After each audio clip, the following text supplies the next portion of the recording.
Ok, enzimas. Esto lo habíamos visto, todo esto, la nomenclatura. Recuerden lo de la nomenclatura. Ustedes deben ser capaces de, dada yo la reacción, ustedes decir cuál es por lo menos el primer número. O sea, entender a qué grupo pertenece la enzima esa que cataliza la reacción que yo les estoy dando. En el libro, usted tiene solamente un ejemplo, en el tema este tiene un ejemplo de cada reacción, pero ustedes como químicos deben saber, entender qué es una oxidorreductasa, o sea, qué es una reacción de oxidorreducción, qué es una transferasa, cuando se dice que se ha transferido un grupo de una molécula a otro, cuando ocurrió una hidrólisis, cuando ocurrió una ruptura no hidrolítica, qué es un isómero, cuando se ha formado un isómero de otra cosa y cuando se ha formado un enlace. Por ejemplo, tiene A más B da AB. Ok, es una ligasa. Bien, entonces, íbamos a entrar en cinética. Ok. No diría, no sé si son fotos, sí son fotos, no son pinturas. Las fotos que están aquí, que estoy presentando, ¿las están viendo? Son de Menten y Michaelis. Estos son las dos personas pioneros en los estudios de cinética enzimática. Son los primeros que comenzaron a sistematizar lo que son los estudios de la velocidad de las reacciones químicas. Como ustedes ven, fue por ahí, por inicio del siglo XX, fines del siglo XIX. Ellos trabajaron con la enzima que se conoce como invertasa, que es la enzima que cataliza la hidrólisis de la sacarosa, transformándola en glucosa y fructosa. A mí yo presento la foto porque me parece bien interesante que estamos hablando, recuerden que estamos hablando del siglo XIX, de una mujer científica y científica a esos niveles, cuando en esos tiempos prácticamente los hombres eran los que estaban en la ciencia. Ahora es diferente, ¿ves? Ahora nosotros vemos que la mayoría son mujeres, ¿ves? ¿Ah? La mayoría que estudian ciencia son mujeres. Química, por lo menos. Mira, yo estoy viendo ahí en la pantalla ya como un tercio de los hombres versus las mujeres. ¿eh? Ok. Eso fue hace más de 100 años, hace casi como 150 años, eso era inconcebible. ¿eh? Okay.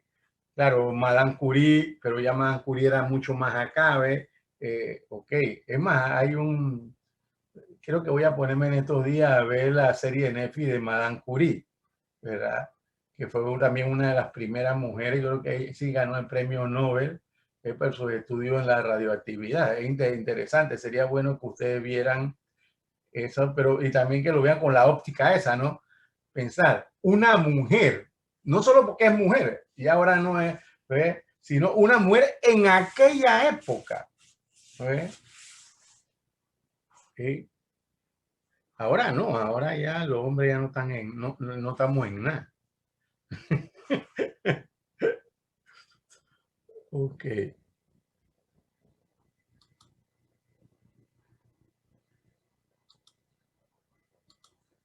Bueno, volvemos a lo que estamos. Eso es importante recalcarlo.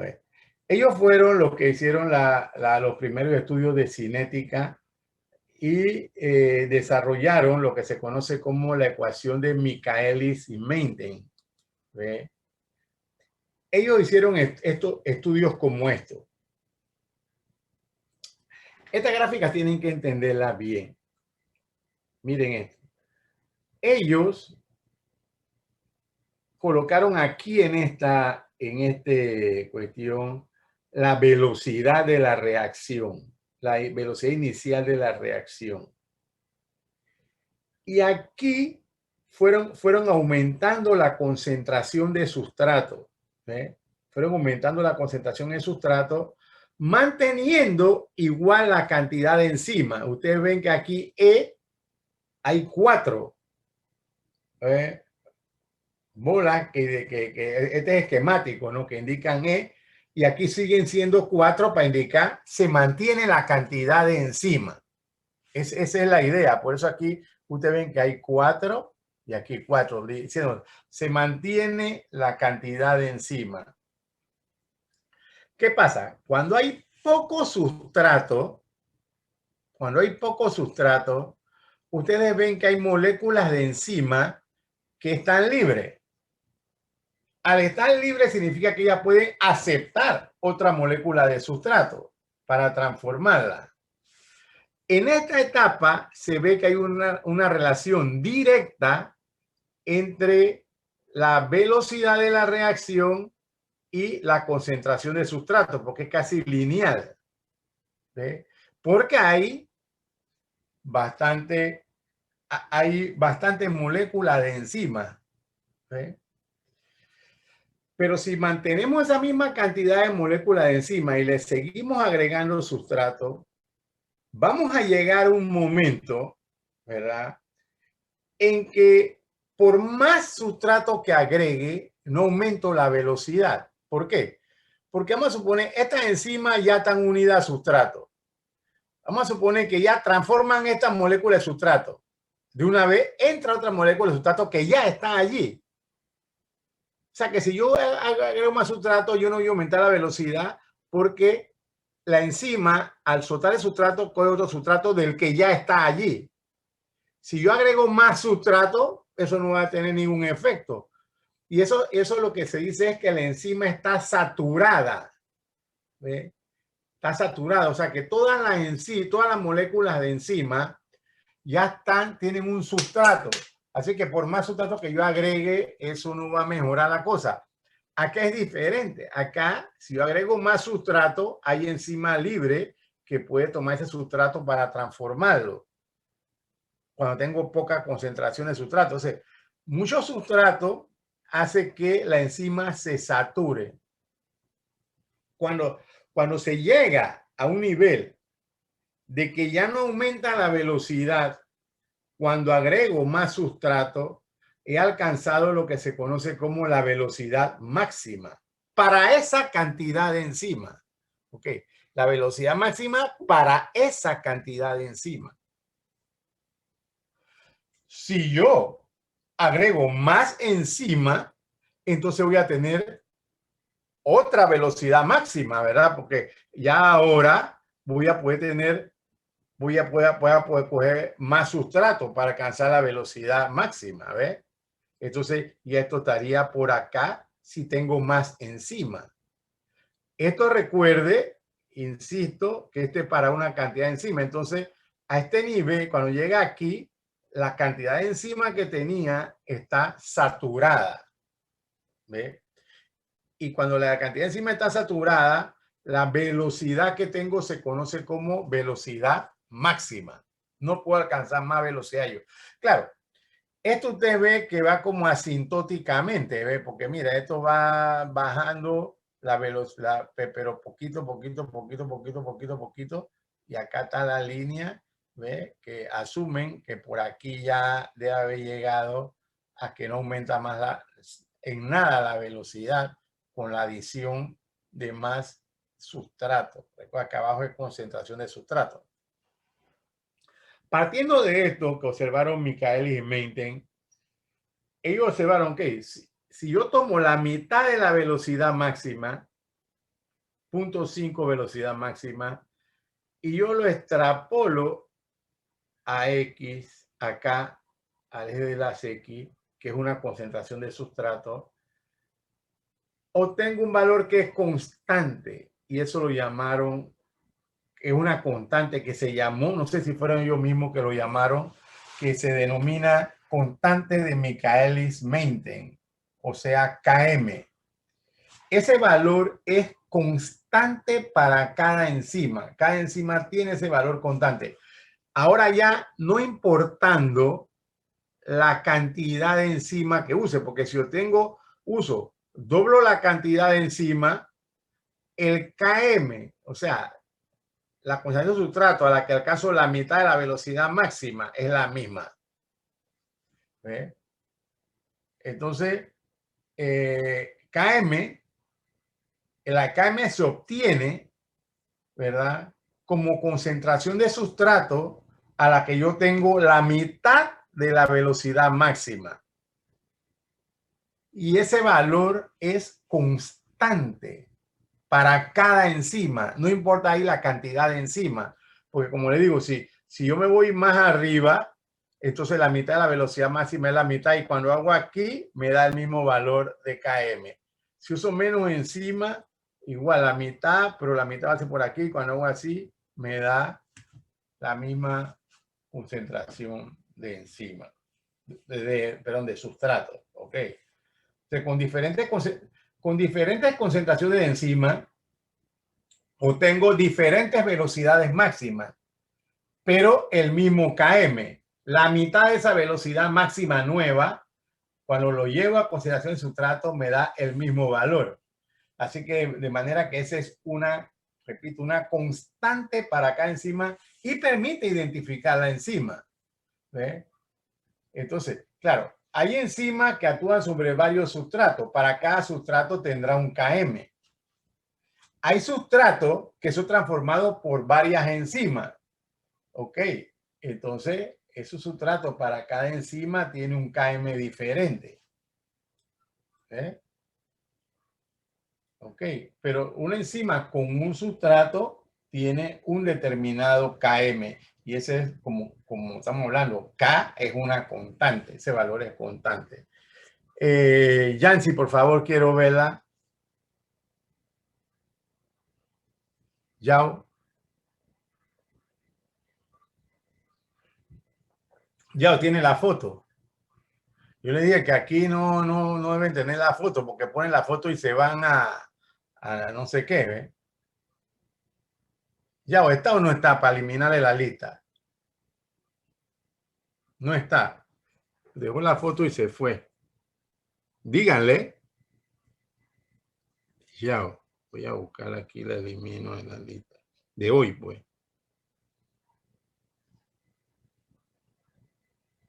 Así voy a hacer, voy a regresarme allá y voy a ver lo que tiene en foto y voy a ponerle ausencia.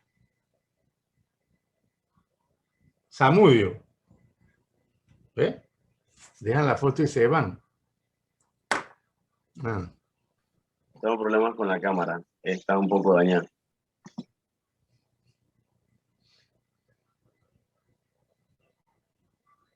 Sí, pero, ok. Yo digo, Samudio, vamos a la cámara, está dañada, pero usted contesta. ¿Ve? Está dañada, pero allá la estoy llamando y ni audio, ni... No, entonces sé que está tratando de jugar vivo. Disculpe, profesor. ¿Dónde está allá? Aquí es que tengo problemas de agua y decirle que la llamaron para decirle que la estoy buscando.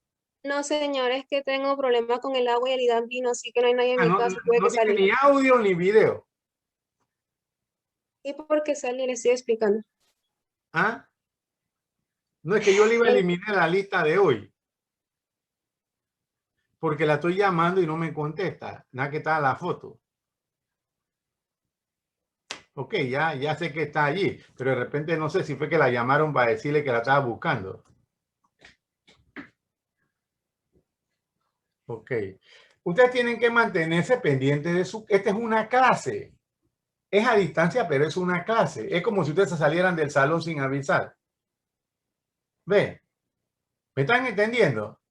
Por favor, ¿me entienden? Dígame. Porque ya esta no es la primera vez. Yo estoy diciendo que esa es la regla y nada. Aguilar. Joel. Dígame, profe. ¿Por qué no pone su... Ok, está bien. Como yo doy clase en celular, hay veces yo me estoy moviendo, por eso no tengo la cámara puesta siempre. ¿Cómo se está moviendo? ¿Cómo así? No entendí. Pues hay veces que me pide que haga unas cosas aquí en la casa y cosas así, pero yo siempre me llevo el celular. No, discúlpenme. Eso no es, si un estudiante hace eso, yo lo pongo como ausente. Porque piensen como que, por eso lo digo, es como si están en una clase, es como ustedes van a la universidad, no lo ponen a hacer nada. Díganle a su padre, a su banca, yo tengo una clase a tal hora. Y esa es una clase, como si fueran a la universidad. Si usted va a la universidad, usted no tiene que hacer nada en su casa. Ahora están en su casa, igual como si estuvieran en la universidad. Para mí no es diferente, ni tienen esa excusa, no vale. Para nada vale esa excusa. De que tuve. Bueno, ok. Bueno, volvemos.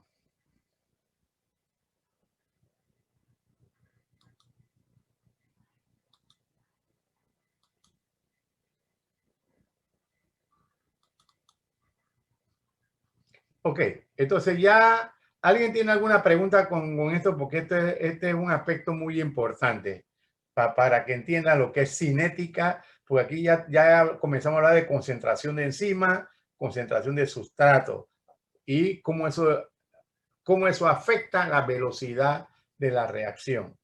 ¿Ve? Por eso digo, saturación de la enzima, concentración de enzima constante. ¿Ve? ¿Por qué hacíamos énfasis en eso de concentración de enzima constante?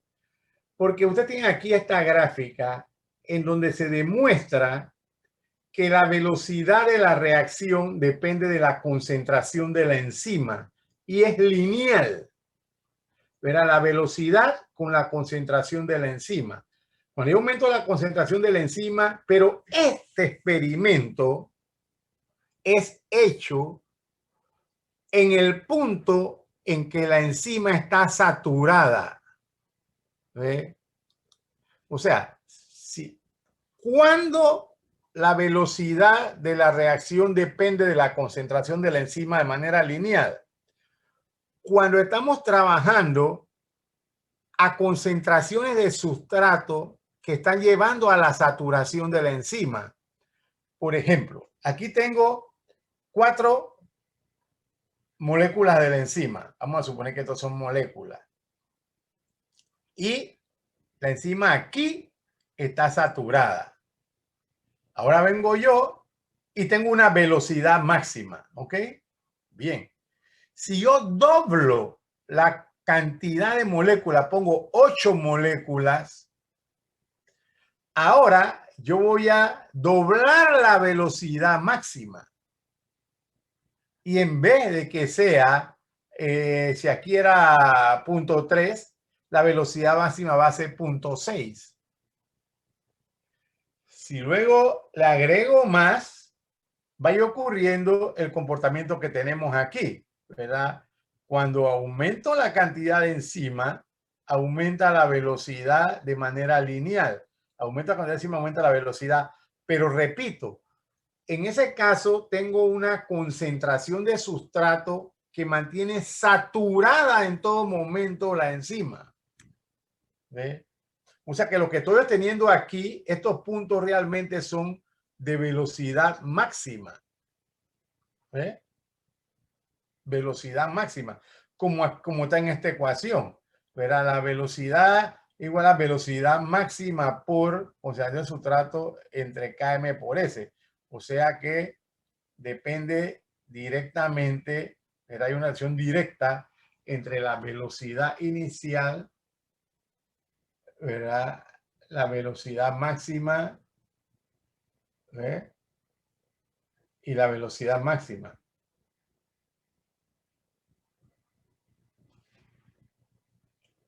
Por eso que el efecto de la concentración de la enzima sobre la velocidad inicial es una reacción catalizada por encima a una concentración de sustrato fija de saturación.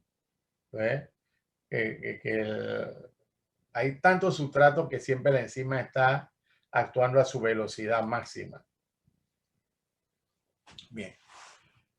De todo esto, o sea, ustedes van a ver en el libro que se desarrollan a través de cálculo una serie de ecuaciones.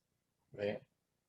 Ok, yo no le voy a poner a que desarrollen esas ecuaciones, pero sí a que entiendan a qué se refiere. Pues, aquí tenemos, por ejemplo, en su libro se presenta esta tabla, ¿sí?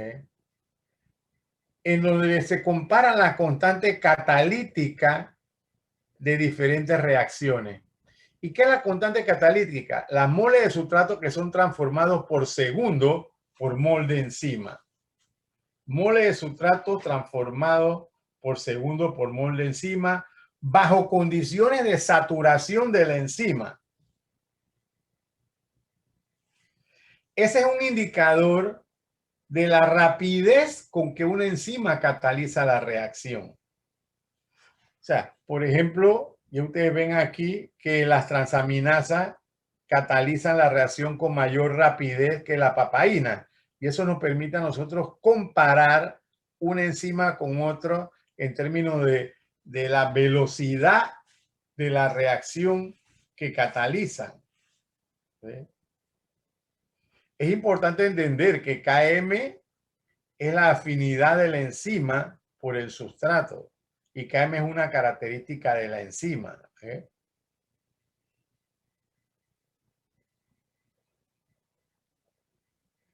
Y esta es la rapidez, ¿eh?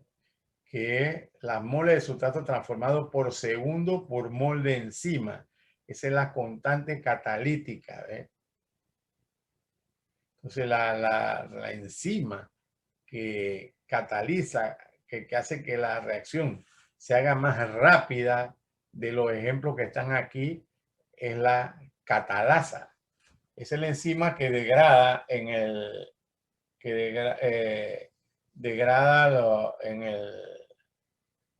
en la sangre los peróxidos, transforma el peróxido de hidrógeno en agua, ¿eh? Para evitar que sea nocivo.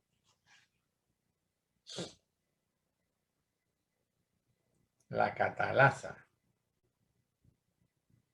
La papaína, y otra cosa, es la enzima proteolítica de la papaya. Por eso es que se usa para ablandar carne. Esa aumenta la velocidad un poquito. Pero usted, si esto aumenta la velocidad, tanto así que ablanda la carne, y esta que está aquí es más de 1.000.000 de veces más rápida que la de la papaína. Así que imagínense cómo es eso, una cosa así.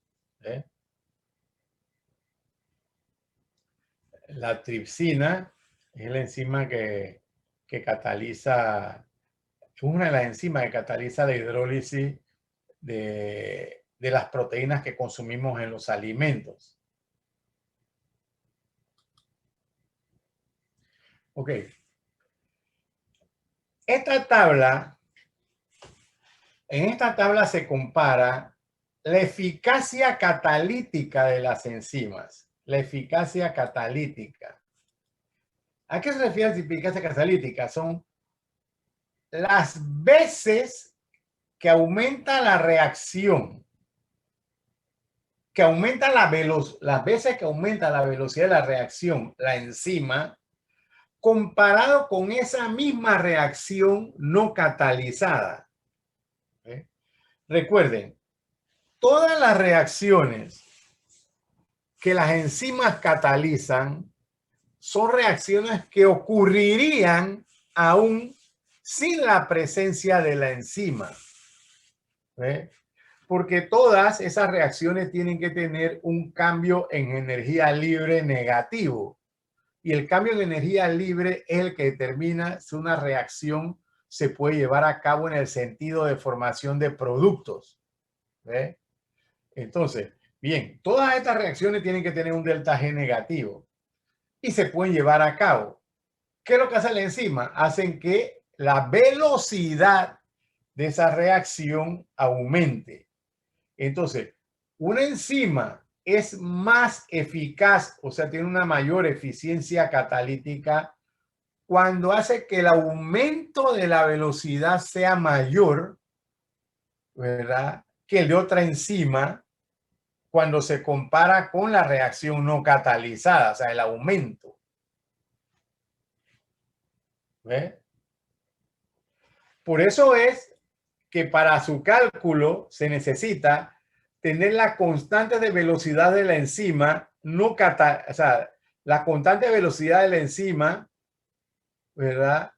Perdón, digo, la constante de velocidad de la reacción cuando no está catalizada por enzima. Por eso, constante de velocidad no enzimática. Se refiere a constante de velocidad de la reacción cuando no está catalizada por enzima. Y luego aquí la constante de velocidad cuando es catalizada por la enzima. Por lo menos, la anhidrasa carbónica tiene una constante de velocidad de 10 a la menos 1. Cuando es catalizada por enzima, 7 por 10 a la menos 6. ¿Ve? Entonces, usted ve, la anhidrasa carbónica tiene una eficacia catalítica de 7 por 10 a la menos 7. O sea que 7 por 10 a la menos 6 entre 10 a la menos 1. ¿Ve? Se compara la catalítica con la no catalizada. ¿Ve? Por ejemplo, la quimotripsina. Aquí pareciera que son iguales porque este 10 a la menos 6 y 10 a la menos 7. Pero cuando lo comparamos con la no catalizada, que es 4 por 10 a la 9, eso hace que la eficacia sea mucho, mucho, mucho mayor. Porque casi, si no es catalizada esa reacción sería lentísima, lentísima, lentísima. ¿Ve? Y cuando la cataliza, ¿ve? Por ejemplo, esta que está aquí, 7 por 10 a la menos 6 es la catalítica y 2 por 10 a la menos 6 es la catalítica de la corismatomutasa. Uno podría decir, esta enzima tiene la misma velocidad. Ok, tienen la misma velocidad, la misma constante catalítica, pero la eficacia, ¿verdad? La eficacia de la corismatomutasa es mucho mayor porque ella, si no fuera catalizada, sería mucho más lenta. De manera que la eficacia catalítica es 2 por 10 a la 11, mientras que esta es 7 por 10 a la 7. ¿Ve? Bien diferente. ¿Ve? Porque depende de con qué se está comparando. Esta sería muy, muy, muy lenta. Y quizás esta llega casi a la misma velocidad que la anhidrasa carbónica. ¿Verdad? Porque recuerde que lo que vimos anteriormente, era constante de velocidad. Constante de velocidad nos permite comparar la rapidez de esta reacción con la rapidez de esta reacción. Pueden tener la misma constante de velocidad, pero eficacia diferente cuando se compara con la reacción no catalizada. ¿Eh? Por eso que hay que compararlo con la no catalizada. Y por supuesto, la constante de velocidad enzimática se calcula dividiendo la constante catalítica entre el Km. Porque, ¿qué pasa? El Km es la afinidad de la enzima por el sustrato. Entonces, mientras que la constante catalítica va en el sentido de llevar producto, la Km está relacionada con atrapar el sustrato. ¿Ve? Y la relación entre ellos es la que lleva a la constante de velocidad enzimática. Porque una cuestión es constante catalítica y otra es constante de velocidad enzimática, que es igual a la constante catalítica entre Km.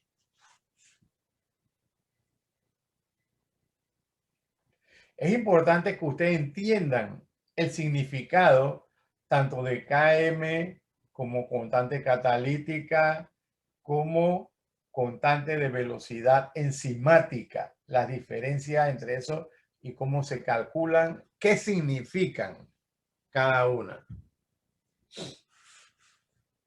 Entonces, cada enzima tiene su propio comportamiento. Todos esos son estudios. Cuando se descubre una nueva enzima, una nueva fuente de una enzima, se hacen estos estudios.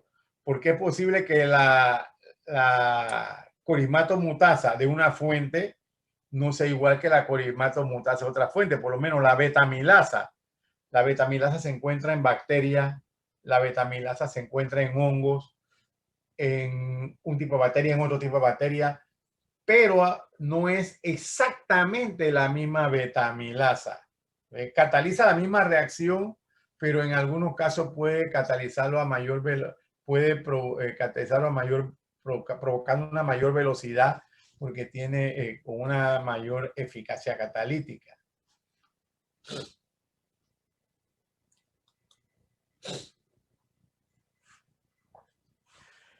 Si nosotros vemos aquí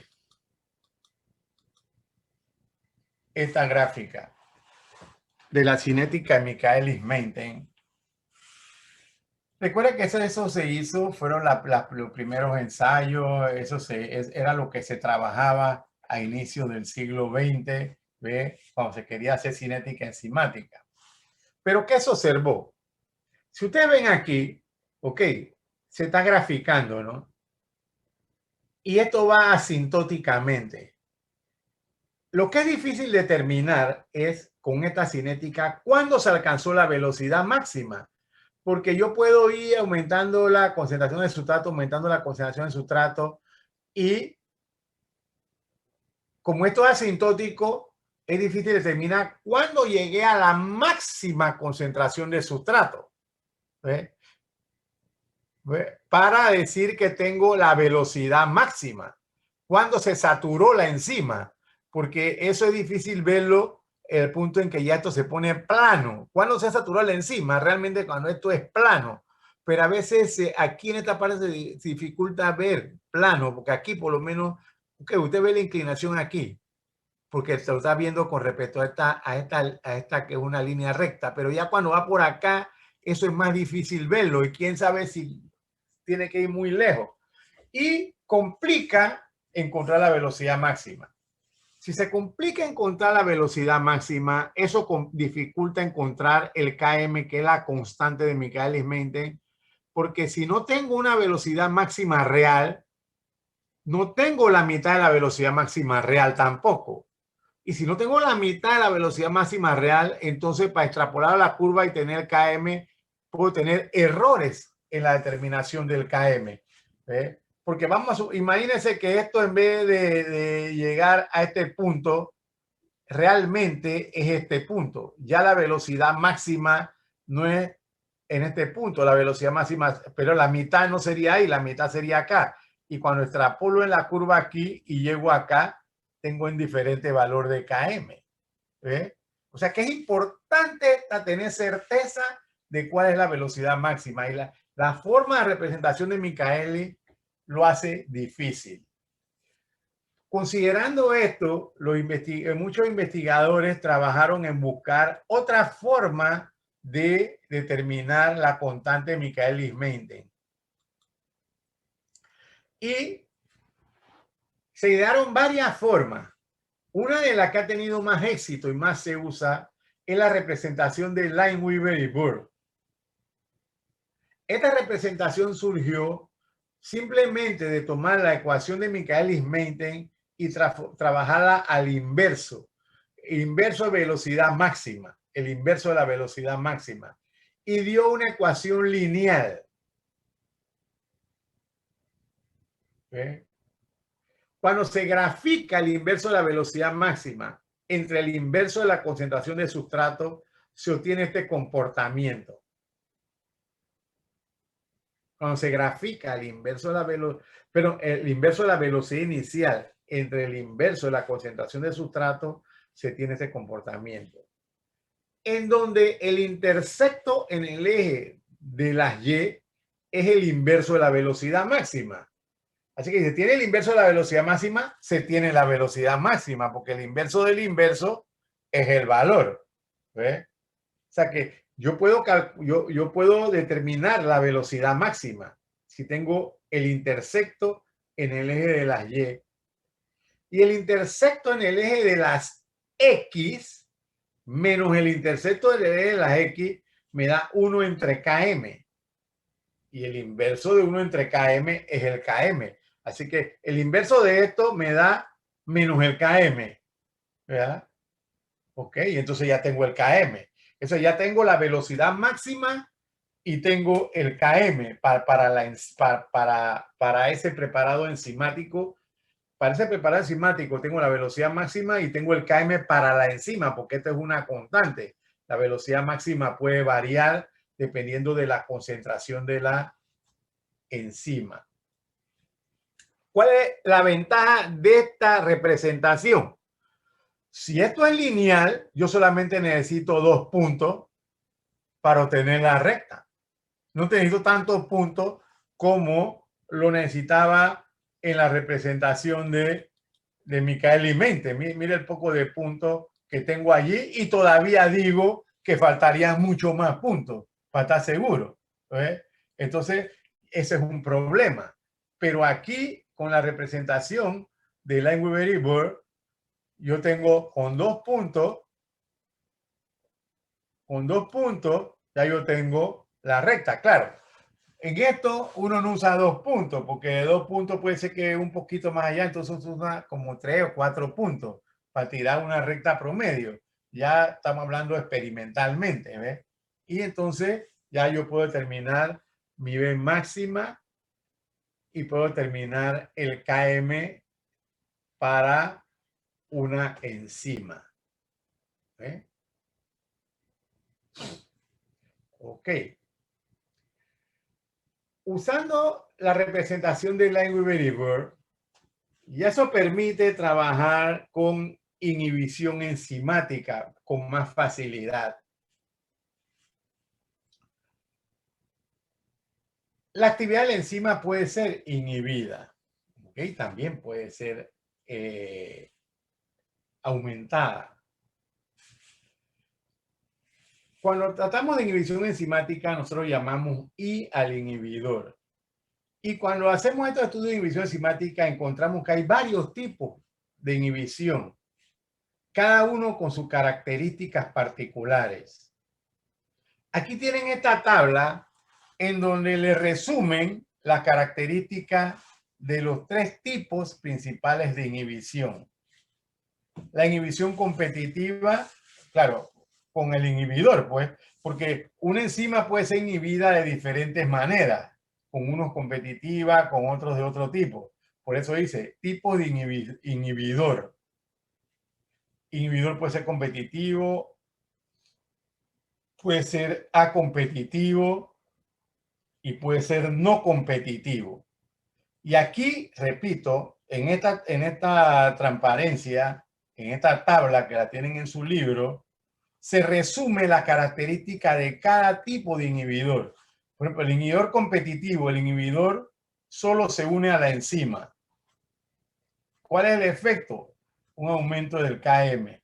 El acompetitivo, el inhibidor solo se une al complejo enzima-sustrato. Efecto, V máxima y KM descienden y no cambia la relación de V máxima y KM, entre V máxima y KM. Y en el inhibidor no competitivo, el inhibidor se puede unir tanto a la enzima como al complejo enzima-sustrato. Y la V máxima disminuye, pero el KM permanece sin cambio. ¿De dónde se deriva esto que estamos viendo allí? Del comportamiento cinético, que lo podemos expresar de diferentes formas. Aquí estamos viendo la representación del comportamiento de la enzima con el sustrato y el inhibidor con lo que llamamos modelo llave-cerradura. Ustedes se imaginan una puerta, ¿verdad? Imagínense una puerta que tiene una cerradura. Ok. Ustedes vienen y meten la llave en esa puerta. Consideramos que hay reacción si la puerta se abre. O sea, meten la llave sería el sustrato. La puerta es la enzima. La puerta es la enzima, la llave el sustrato. Y la cerradura es el sitio activo de la enzima. ¿Okay? La puerta es la enzima, la cerradura es el sitio activo y la llave tiene que entrar exactamente en el sitio activo, o sea, en la cerradura, y consideramos que hubo reacción cuando la puerta se abre. Bien, ok. Por eso que se llama modelo llave cerradura. ¿Okay? Bien, vamos a ver la inhibición competitiva. El nombre competitivo ya le da información. ¿Qué información le dice? Ah, el sustrato compite con el inhibidor. ¿Ve? El sustrato y el inhibidor. Esta es la enzima. ¿Ve? Entonces, cuando el sustrato entra en el sitio activo, el inhibidor no puede entrar porque está ocupado. Es como si usted tiene la llave que es metida en la cerradura, ya no puede entrar otra llave. ¿Okay? Ya no puede entrar otra llave. ¿Ok? Porque está ocupado el sitio activo, que es la cerradura. No puede meter otra llave. Por otro lado, si usted coloca una llave, porque nos ha ocurrido, usted coloca en la cerradura una llave que no es, puede entrar, ¿verdad? ¿Quién me dice qué le ha ocurrido? Que puede meter una llave, pero no es la que abre la puerta. Mete la llave, pero no abre. Significa que no produce reacción. Pero ¿cuál es el problema? Que si está ocupado con esa llave, no puede meter la llave que es. No sé si a alguno de ustedes le ha ocurrido que meten una llave y se le quiebra. ¿Le ha ocurrido a alguien?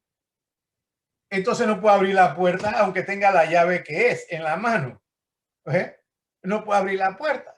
Ok, algo como esto. Mete una llave que no es. Aquí entra una sustancia que no es sustrato y como ya está ocupado el sitio, no puede entrar el sustrato y no puede haber entonces transformación del sustrato porque está ocupado el sitio activo.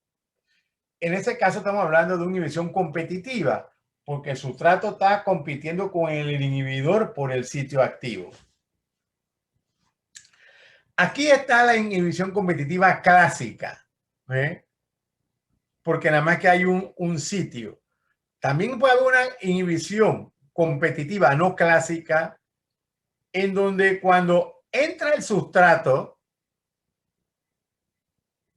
¿verdad? Modifica el sitio activo donde podría entrar el inhibidor. Usted mira, es que usted ve que este está cuadradito. Entró el sustrato y ya esto no es cuadradito, o sea que ya no puede entrar el inhibidor. Pero también ocurre lo mismo, que entra el inhibidor, pero entró en otro lugar, no entró en la cerradura, entró en otro lugar, pero entró en un lugar que modificó el sitio activo donde tenían que entrar el sustrato y cuando va a entrar el sustrato no puede entrar porque lo modificó. O sea que el sustrato puede modificar el sitio para el inhibidor y el inhibidor puede modificar el sitio para el sustrato. ¿Eh? Pero cualquiera de las dos al final se comporta similar a esto, que es que si entra el sustrato no puede entrar el inhibidor y si entra el inhibidor no puede entrar el sustrato. Pero el mecanismo es otro. ¿Eh? Es porque el sustrato provoca un cambio en la conformación de la proteína que evita que entre el inhibidor y el inhibidor forma también un cambio en la conformación de la enzima. Eso es inhibición competitiva, la clásica y la no clásica. Luego tenemos la inhibición acompetitiva. Aquí hay un sitio para el inhibidor y un sitio para el sustrato. Cuando entra el sustrato, luego después, usted ve que la forma que tiene esto, ¿verdad? O sea que mientras no entre sustrato, no puede entrar inhibidor, porque el inhibidor es cuadrado, así que no puede entrar aquí. Pero una vez entró el sustrato, modifica la conformación de la enzima para permitir la entrada al inhibidor. O sea, por eso que dice que el inhibidor solo se une al complejo enzima-sustrato, no se une a la enzima libre. el inhibidor no se puede unir aquí porque su forma es cuadrada. Él no se puede unir aquí. Él se une cuando ya entró el sustrato, o sea que esto que está aquí es el complejo enzima sustrato. Entonces ahí es que puede entrar el inhibidor. Eso es una inhibición acompetitiva. Porque el sustrato modifica la conformación de la enzima. La inhibición no competitiva, es que el sustrato no modifica ni afecta la unión del inhibidor ni nada. La enzima tiene una conformación y si entra el sustrato, puede también entrar el inhibidor. Y si no ha entrado el sustrato, también puede entrar el inhibidor. Pero el inhibidor lo que hace es cambiar un poco la conformación del sustrato, del sitio activo, para que si entra el sustrato no hay transformación. ¿Ve? Esto es como para explicar los inhibidores, los tipos de inhibiciones por la modelo llave cerradura. Pero ¿cómo nosotros podemos saber? Porque nosotros no estamos viendo esto, la llave cerradura. No estamos viendo estudios de cinética. Entonces, con la cinética de Lineweaver y Burr, nosotros podemos saber. ¿Qué pasa? Aquí, por ejemplo, estamos viendo una inhibición competitiva.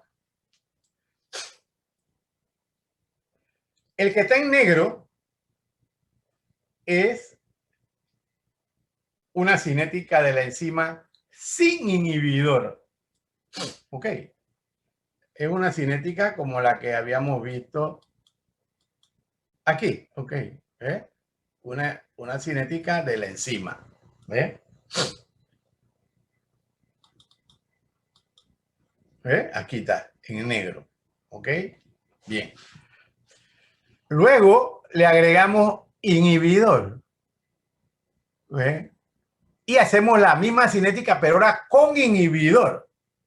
¿Qué observamos aquí? Miren esto. ¿Qué ocurrió aquí? La B máxima se mantuvo porque el intersecto en el eje de las Y es el mismo, pero el KM varió.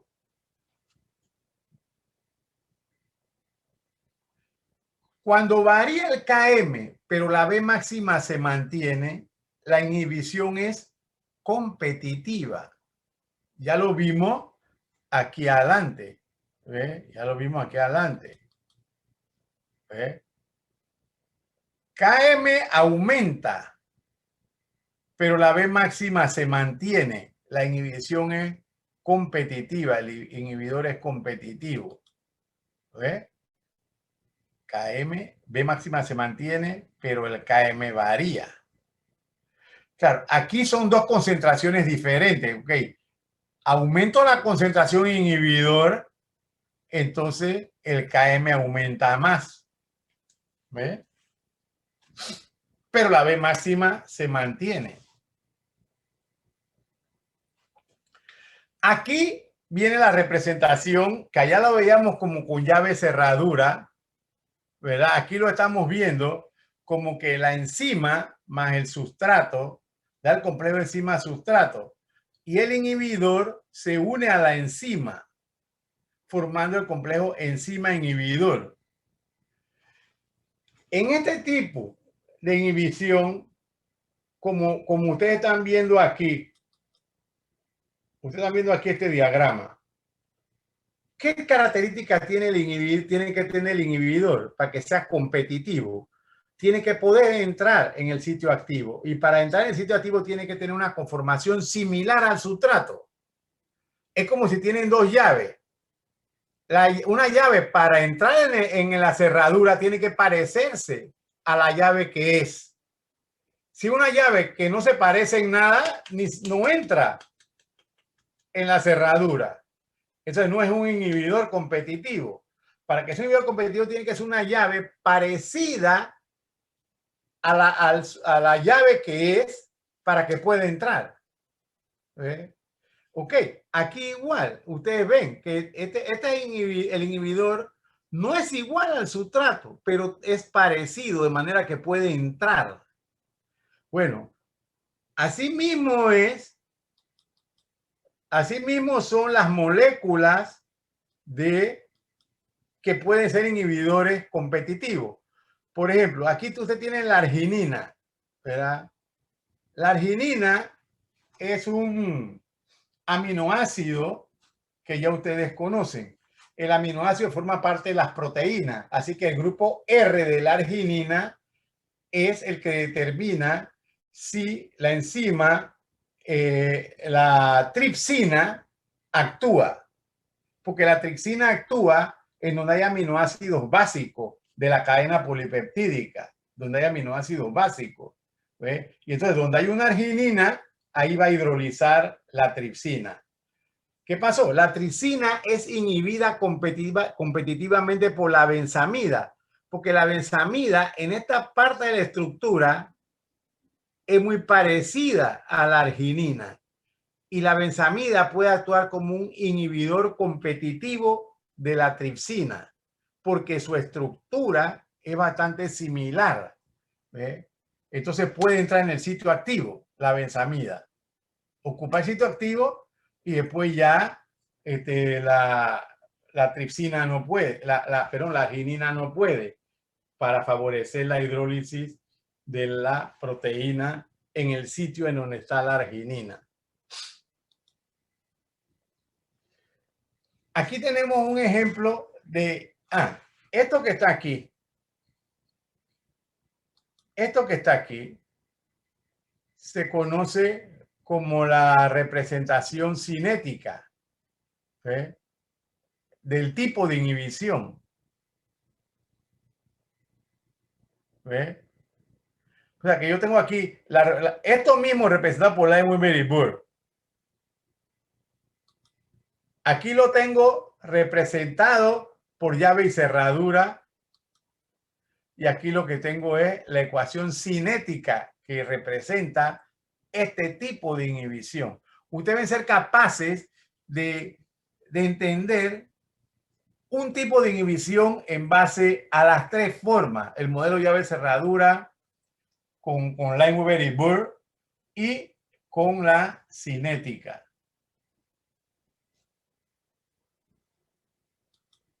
Porque, por ejemplo, inhibición acompetitiva. En Lineweaver-Burr aquí tienen el control. Cuando hacemos con el inhibidor, dan paralelas al control. Aumentamos el inhibidor y sigue dando paralela. Cambia el Km y cambia la B máxima. Entonces la inhibición es acompetitiva. ¿Ve? Cambia el Km y cambia la velocidad máxima. Aquí está. A competitiva, B máxima y Km descienden. ¿Ve? Y no cambia la relación entre ellos. Ok. Entonces, por eso quedan paralelas. En el comportamiento cinético, ¿verdad? ¿A qué se debe? Ok. La enzima más el sustrato. Entonces, el inhibidor se une al complejo enzima-sustrato, formando un complejo enzima-inhibidor que no da producto. ¿Ve? Siempre que cuando se une el inhibidor, eso no da producto. ¿Ve?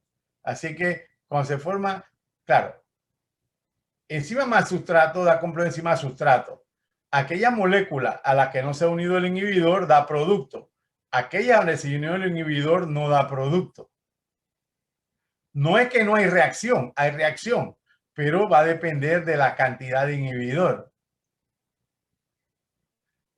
Porque una molécula de enzima se va a unir al sustrato, no se va a unir el inhibidor y esa va a dar producto.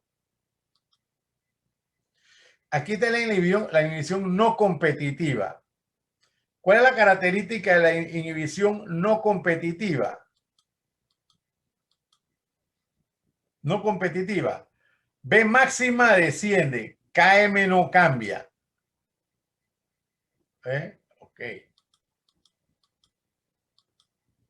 Bien, cuando hacemos la cinética de Lineweaver-Burr, que es esto, la cinética de Lineweaver-Burr, comparamos el control con el que tiene inhibidor y vemos efectivamente que Km desciende. Km desciende porque recuerde que esto es el inverso, así que a medida que es mayor el inverso, el valor es menor.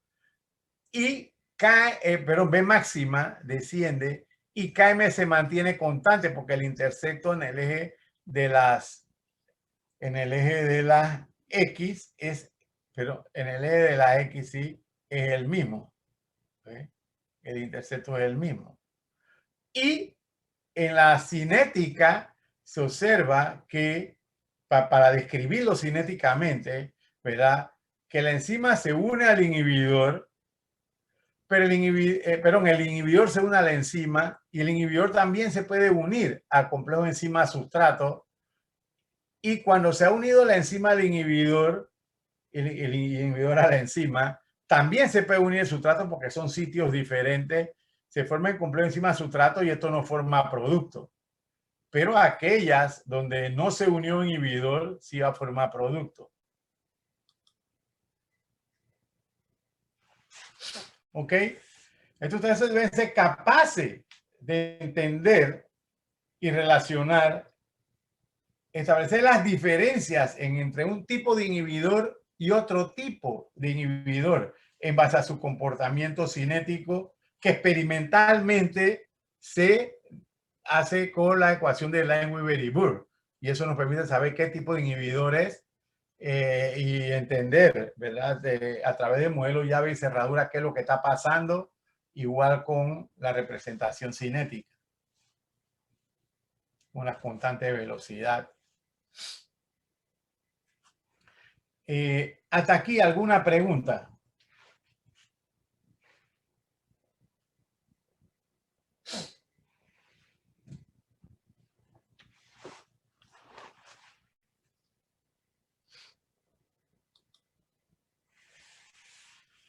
¿Alguna pregunta?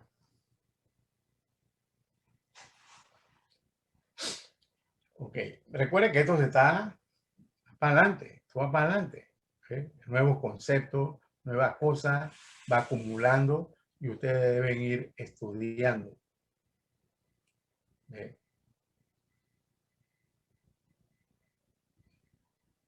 Si no hay ninguna pregunta, continuamos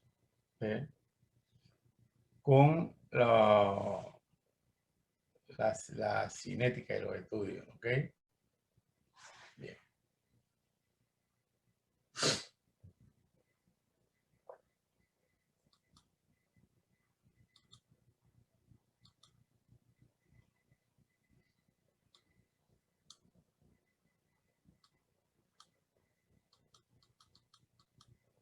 Ahora vamos a ver.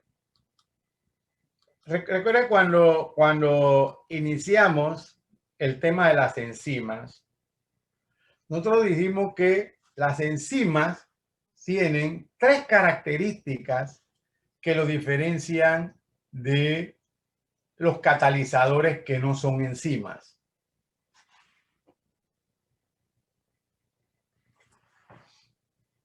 Emily Norato. Dígame, profesor. ¿Cuáles son estas características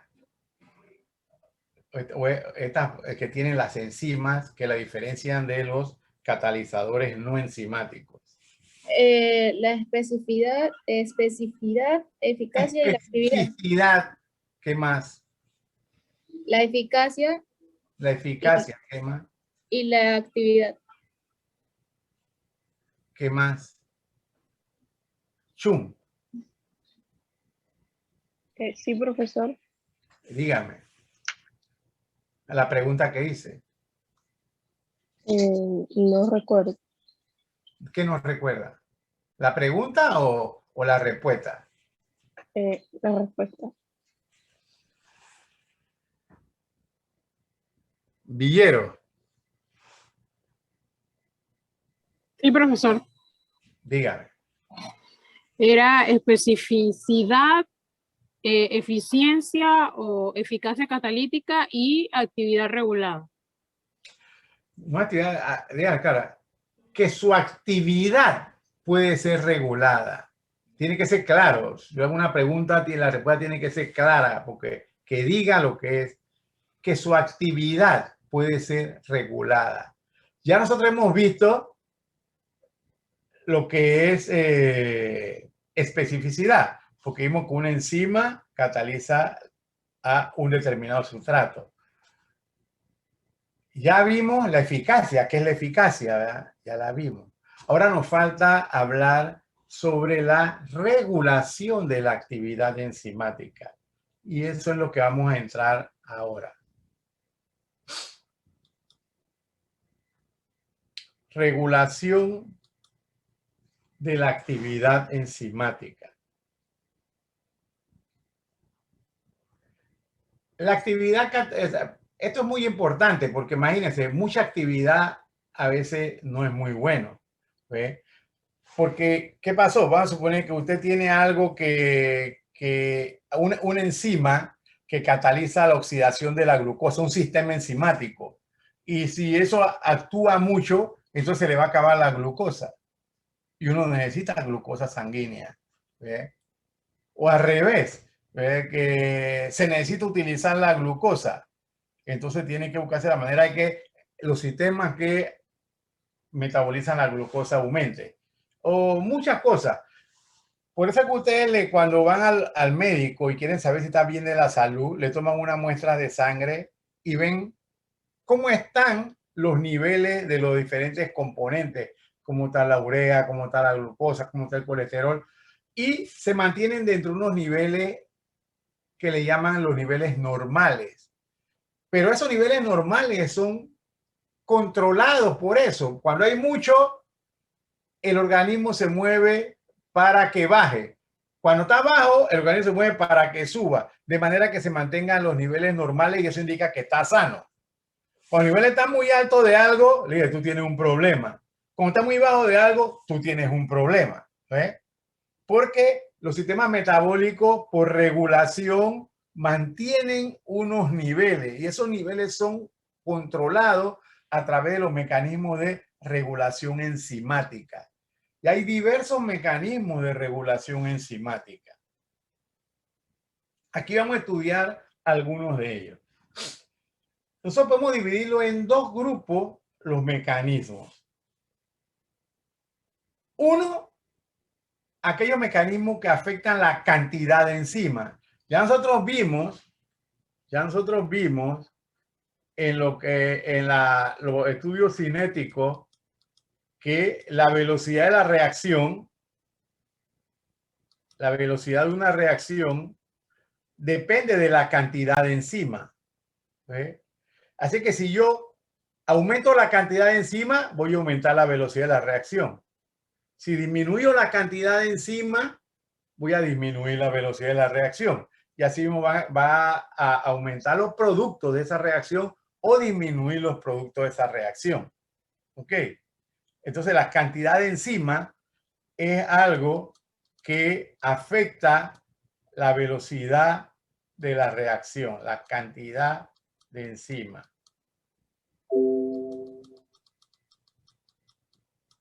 Eso es lo que quería ilustrarle allí. ¿Eh?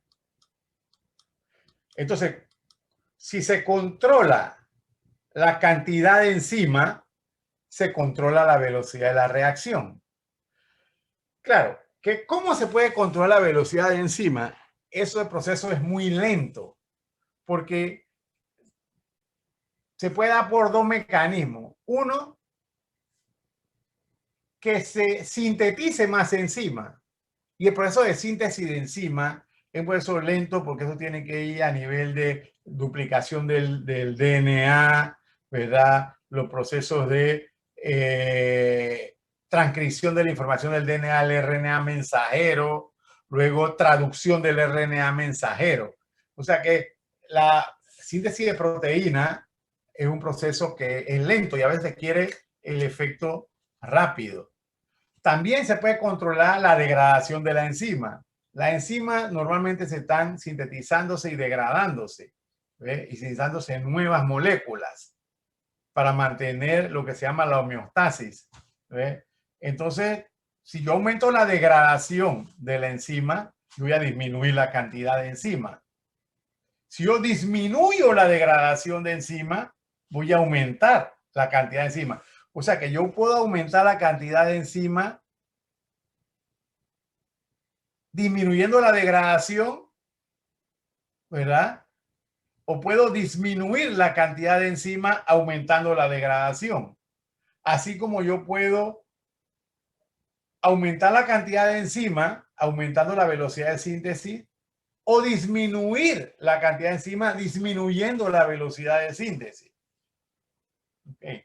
Pero todo esto que tiene que ver con regulación de la cantidad de enzima son procesos lentos y se dan a nivel de lo que le estoy diciendo, ¿no? Mucho a nivel del sistema de replicación a que nosotros no estamos entrando ahora mismo y vamos a verlo al final del semestre cuando veamos los ácidos nucleicos. ¿Ve? Estos son por métodos de inducción enzimática, ¿ve? O aumento de la degradación. Nosotros vamos a poner más énfasis en los procesos de regulación de actividad enzimática que son más rápidos. Que los de regulación de actividad enzimática que son más rápidos, que son la regulación alostérica, la regulación por modificación covalente y la regulación por simógenos. Estos son los que nosotros vamos a estudiar en más detalle, pero tienen que entender lo que estamos hablando acá de este. No lo vamos a estudiar en detalle, pero ya hemos explicado a qué significa controlar la velocidad de síntesis o de degradación y cuál es el efecto por efecto de modificar la concentración de enzima. Cuando dice cantidad de enzimas, estamos hablando de concentración de enzimas, que ya lo vimos adelante, cómo eso afecta la velocidad de la reacción. Por lo tanto, la actividad catalítica de las enzimas. Bien. Vamos a ver entonces primero la regulación alostérica.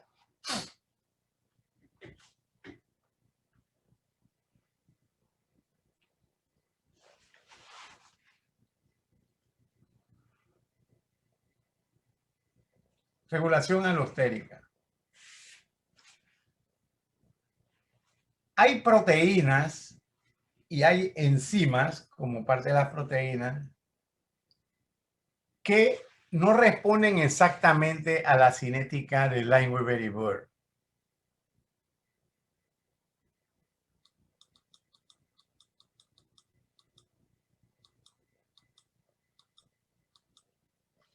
Si nosotros vemos esta curva, una enzima que corresponde a la cinética de Lineweaver y Burke es así, ¿ve? ¿Ok?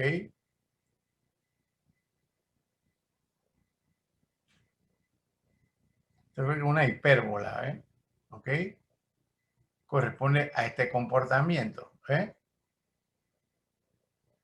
Entonces, cuando una enzima tiene este comportamiento, uno dice que corresponde a la cinética de Lineweaver y Burke.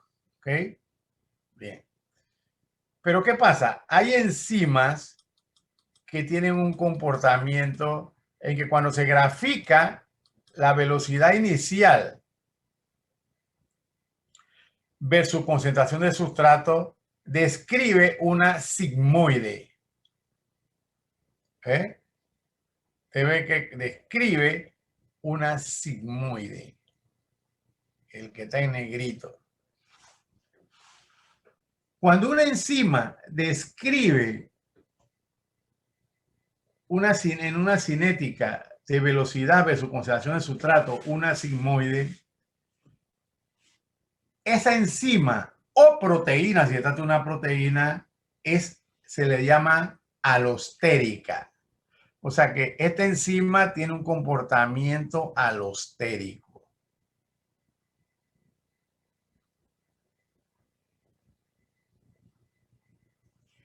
Y generalmente esa enzima puede ser inhibida por un inhibidor alostérico o activada por un activador alostérico.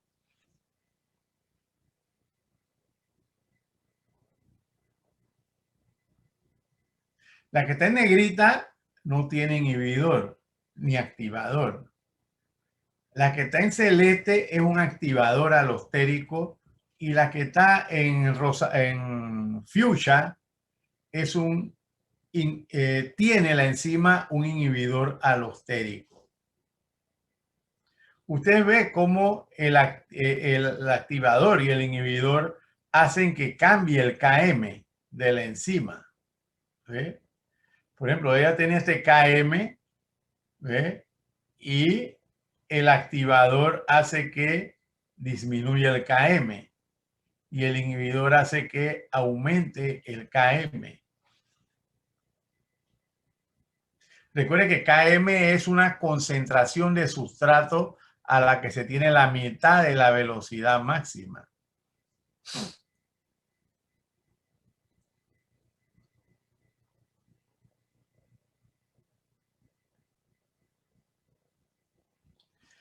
Estas enzimas generalmente que tienen ese comportamiento se encuentran al inicio de las vías metabólicas.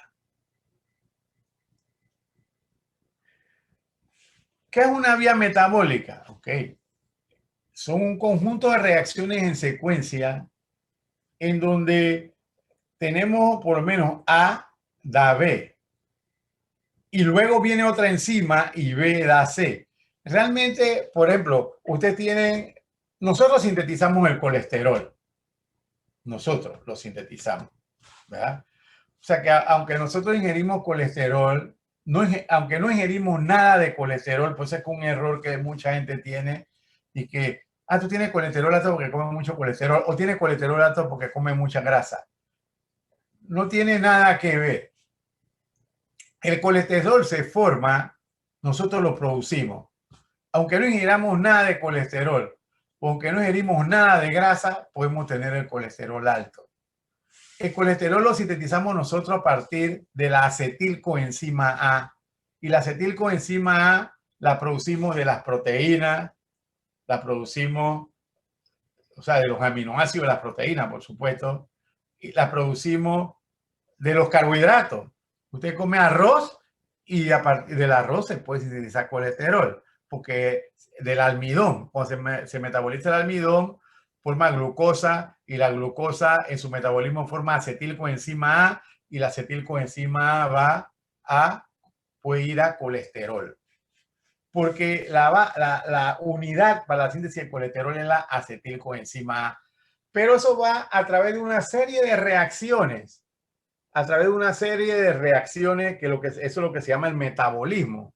Que ustedes en el segundo semestre van a estudiar el metabolismo. ¿Okay? Okay. Hubiera sido bueno que yo le hubiera traído una vía metabólica para ilustrar aquí qué es lo que es metabolismo, porque hasta ahora no han visto nada de metabolismo. Pero el metabolismo se trata de eso, una reacción, una sustancia A, una reacción catalizada por una enzima, produce un producto B.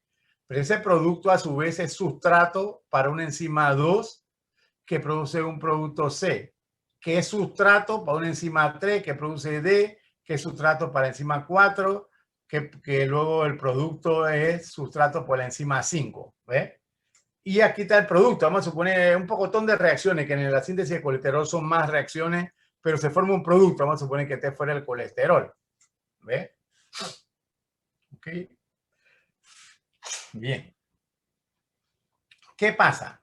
Generalmente en esas vías metabólicas, las primeras enzimas de la vía, que puede ser esta, son enzimas alostéricas. Y los productos de esa vía generalmente actúan como inhibidores alostéricos de esas enzimas. Este proceso se conoce como retroalimentación negativa o inhibición por retroacción. O sea que un producto inhibe su propia síntesis, inhibiendo la actividad de enzimas alostéricas. ¿Cuál es el objetivo de eso? Que si, vamos a suponer, esta vía metabólica lleva la síntesis de colesterol y comienza a actuar mucho la actividad esa, va a aumentar el colesterol. Pero para controlar eso, el mismo colesterol inhibe la actividad de una enzima para que no se sintetice tanto colesterol y el colesterol entonces baje. ¿Ve? Ese es un mecanismo que se llama regulación negativa, que los productos inhiben su propia síntesis, regulando así su concentración. Cuando la concentración de ese producto comienza a bajar mucho, ya deja de actuar la inhibición y entonces vuelve a sintetizarse, ¿ve? Y llega a niveles. Entonces así lo que tenemos son los niveles normales y es un mecanismo común de regulación de control de la actividad enzimática y por lo tanto de control de los productos en la célula. ¿Ve? Para que puede ser un producto que sea tóxico o puede ser un producto que sea necesario, como el colesterol. El colesterol no es tóxico, el colesterol es necesario y por eso es que lo sintetizamos. Por eso es que pongo aquí, ¿verdad? Que en esta enzima probablemente las primeras enzimas son alostéricas y que probablemente E1 sea una enzima alostérica.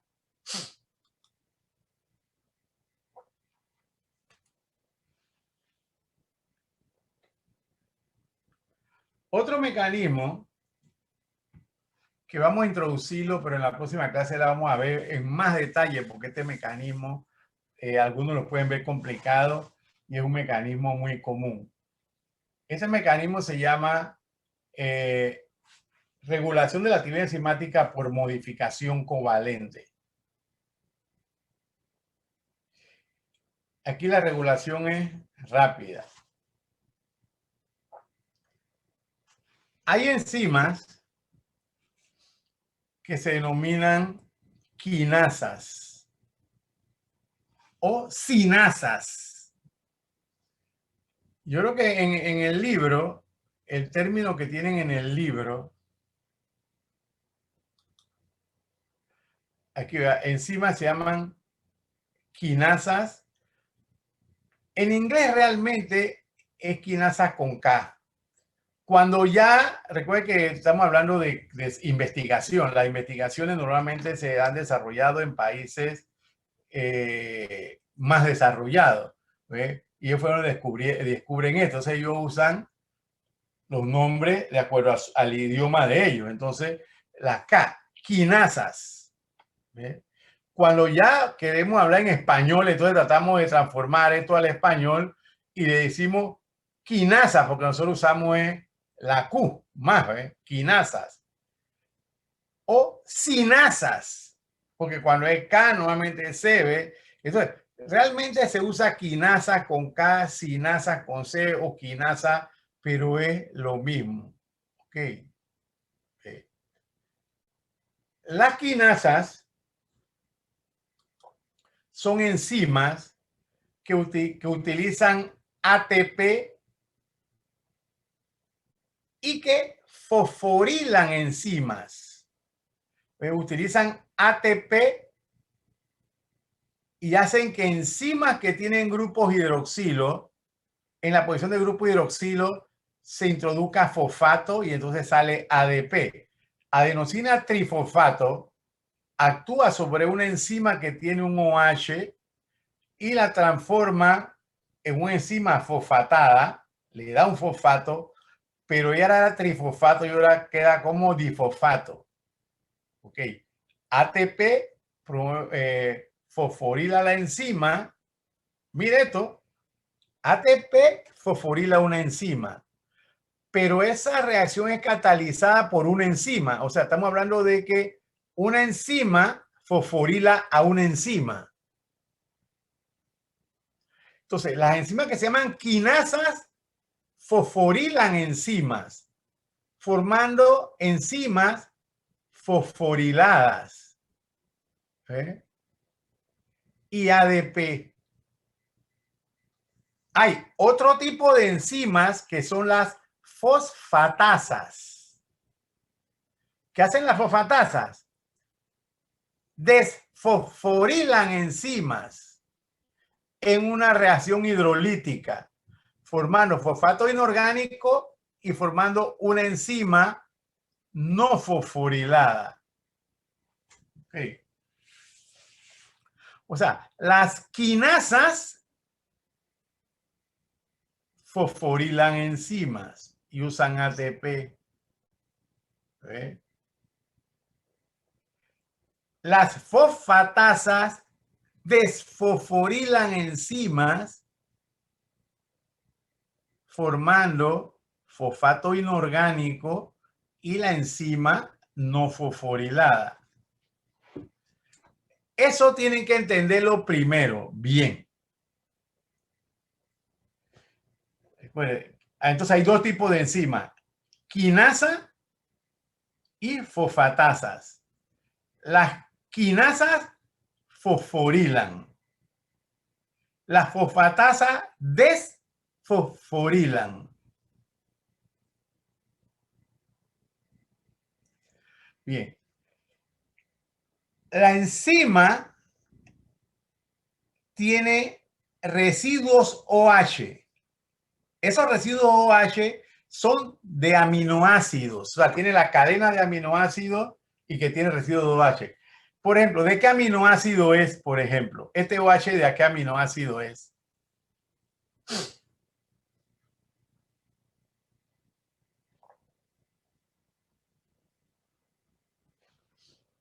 ¿Ah?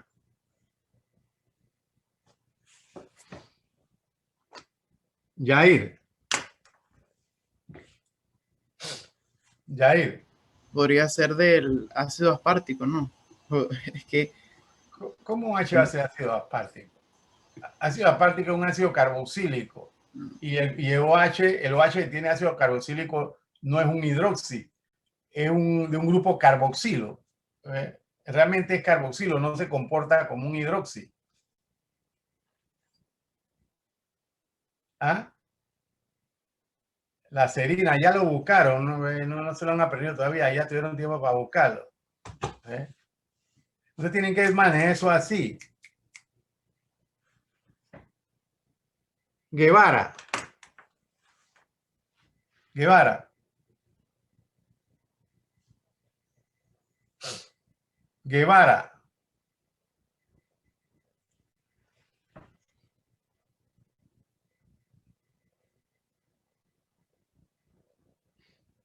Guevara Carlos.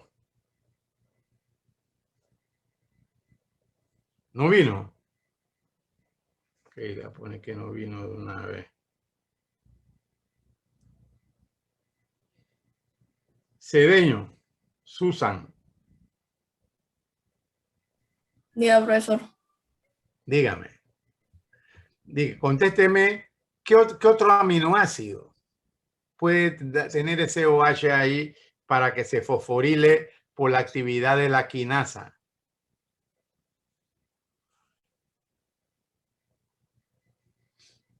Creo que la treonina. La trebonina, exacto. Bernal. María Bernal. Diga, profe.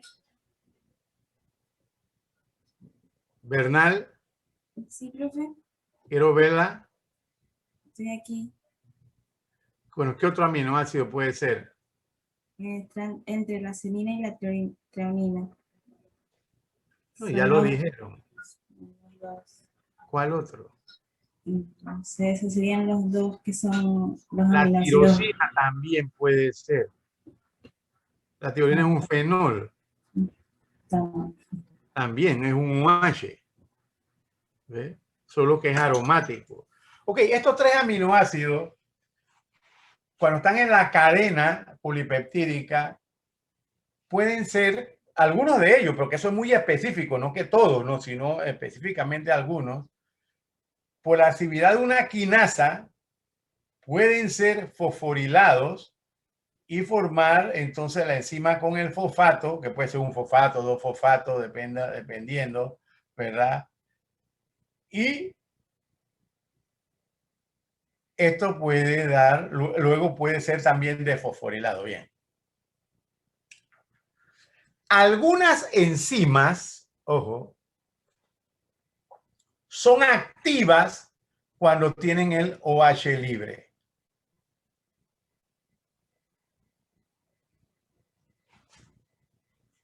Y algunas enzimas son activas cuando tienen el fosfato. Repito, algunas enzimas son activas cuando tienen el OH libre y algunas enzimas son activas con el fosfato. Aquellas enzimas que son activas con el OH libre, cuando se fosforila se inactivan. Y aquellas que son activas con el fosfato, cuando se desfosforila se inactivan. Repito, algunas enzimas son activas con el OH libre. Otras son activas con el fosfato. Aquellas que son activas como el OH libre, cuando se fosforila se inactivan. Y aquellas que son activas con el fosfato, ¿verdad? Cuando se desfosforilan se inactivan. O sea, si una enzima es activa con el fosfato, cuando actúa sobre ella una quinasa, ella se va a activar más porque tiende a ser fosforilada.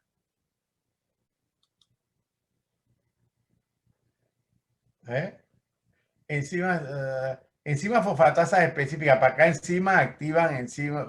¿Ve? Ok. Por ejemplo, aquí tenemos un ejemplo.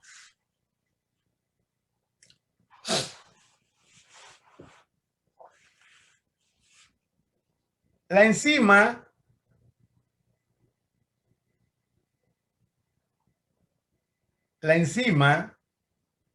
piruvato deshidrogenasa, este ejemplo está en el libro, piruvato deshidrogenasa, esa enzima es la que transforma el piruvato en acetilcoenzima A.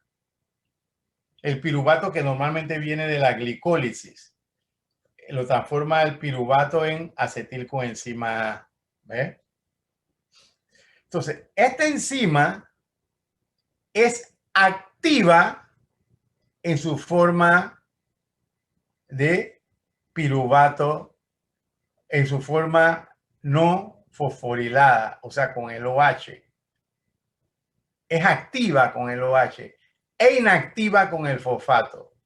Aquí está, regulación de la piruvato deshidrogenasa. La piruvato deshidrogenasa es una enzima interconvertible. Se inactiva por fosforilación. O sea, cuando se le mete el fosfato se inactiva.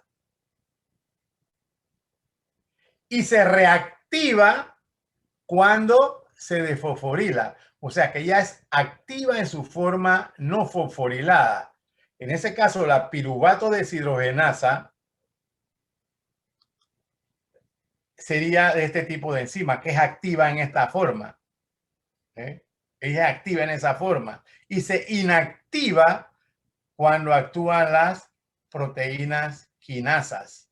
¿Ve? Se inactiva la piruvato deshidrogenasa en esta reacción.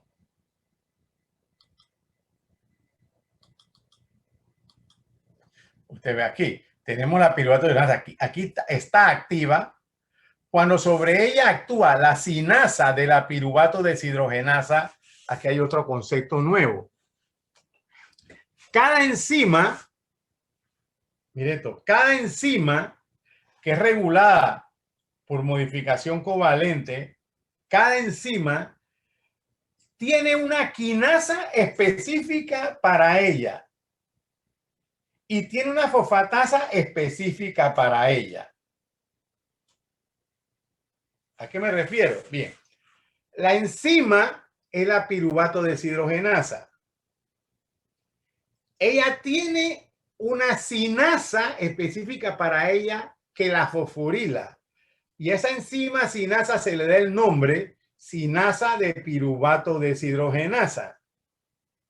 O sea, la cinasa que fosforila la piruvato de deshidrogenasa se llama sinasa de piruvato deshidrogenasa. Y la piruvato deshidrogenasa tiene una enzima específica de ella que la desfosforila, que es la fosfatasa de la piruvato deshidrogenasa. Entonces, la sinasa de la piruvato deshidrogenasa, cuando actúa sobre la piruvato deshidrogenasa, la inactiva, porque ella es activa en su forma no fosforilada. ¿Ve? Y la fosfatasa de la piruvato deshidrogenasa, cuando actúa sobre ella, la activa, porque le quita el fosfato y forma la piruvato deshidrogenasa con el OH libre, que es la forma activa.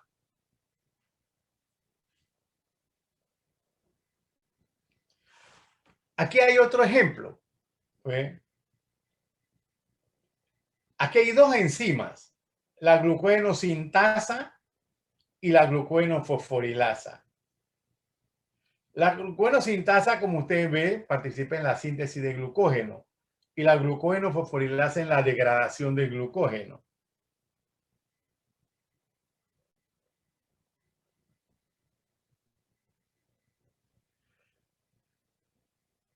Ok, la forma activa de la glucógeno sintasa, ¿ve? Aquí, ok, la glucogenosintasa, ¿ve? Dice, la enzima glucogenosintasa cataliza la fosforilación de glucogenosintasa inactiva. O sea, cuando tiene el fosfato, ella es inactiva. La forma B es inactiva. La forma A es la activa. O sea, la glucogenosintasa es activa en esta forma. O sea, aquí dice, la forma activa de estas enzimas se denomina A y B respectivamente. La forma activa, lean esto, la forma activa e inactiva se denominan A y B. Entonces, B, ¿qué son? Respectivamente, B, ¿qué es? Inactivo. Inactiva y A activa. Aquí lo dice, la forma activa e inactiva de estas enzimas se llaman A y B respectivamente, ¿ok? Entonces, esta es la activa y esta es la inactiva. La glucogenosintasa es activa entonces en su forma no fosforilada e inactiva en su forma fosforilada, mientras que la glucogenofosforilasa es activa en su forma fosforilada e inactiva en la forma no fosforilada. Entonces aquí le damos un ejemplo, pues. La quinasa de la glucogenofosforilasa, ¿ve?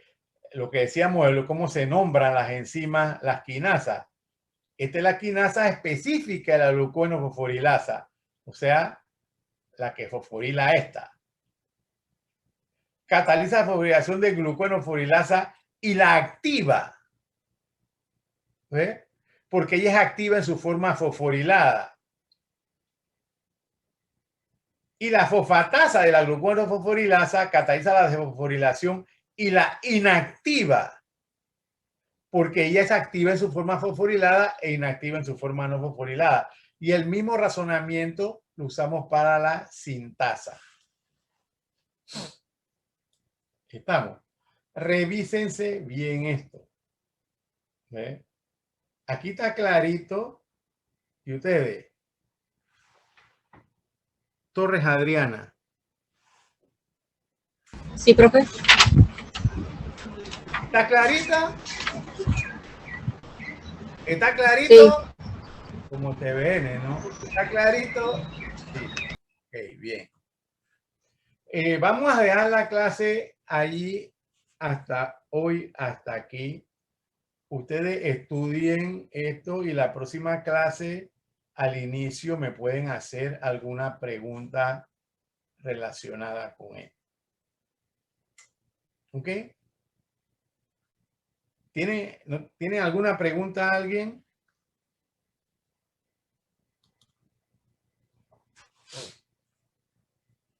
Yo sí, profe, para ver si me podía repetir la fecha del parcial. La fecha del parcial. Yo le di Sí. eso a ustedes. Alguien que le diga la fecha del parcial. El 10. El 10 de mayo. ¿Cuándo? 10 de mayo. Augusto Aguilar. Sí, ya. Ok. Recuerden. En el parcial va todo hasta la clase anterior. Que fecha parcial es buco de buco. Vamos a terminar todo encima y vamos a tener oportunidad de ver los cofactores, o sea, las vitaminas y las coenzimas.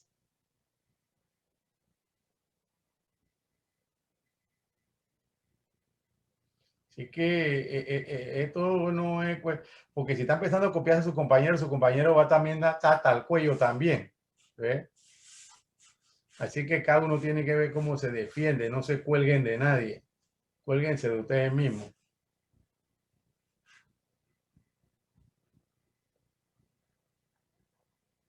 Bueno, ok. ¿Alguna pregunta? ¿Nada pregunta? ¿Qué hora es? Las 11:32. Ok. Entonces, si no hay ninguna pregunta en el camino, nos vemos el jueves. Ok. Estudien. Chao pecado y hasta la próxima.